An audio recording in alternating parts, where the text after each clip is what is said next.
अस्सलाम वालेकुम जी, क्या हाल है? ठीक ठाक हो जनाब? होर सब खैर खैरियत है?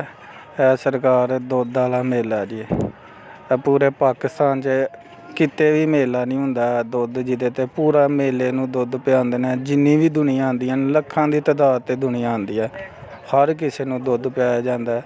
एह नहीं कि एक गिलास, जिन्ना मर्जी कोई रज के दुद्ध पिए, जिन्ना पी सकदा है। यह खूह है, यह लैनां लग्गी दियां ने, इत्थों लैनां च लागे ने ते कोई एक लैन च 100 200 बंदा हुंदा है जी। ते सब नूं टूटियां लग्गी दियां ने, इत्थे गिलास लगे दे ने। यह खूह है जी। सब नूं नाले दुद्ध पिआया जांदा, नाले 50-50 रुपये दित्ते जाते ने। हाँ जी।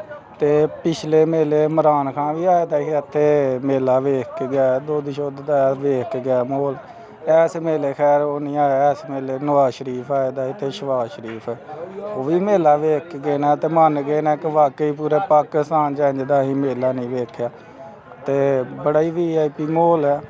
ते जेह्ड़े लोग बमार हुंदे ने दुद्ध पीन ते उन्हां नूं शफा भी मिलदी है। हर साल ही इत्थे मेला हुंदा है। ते जिन्हें नहीं वेख्या ओह् वीडियो च वेख ले, ते अग्गों कोशिश करेओ कि इत्थे मेला वेखन आएओ। ठीक है, ओके, अल्लाह हाफिज़।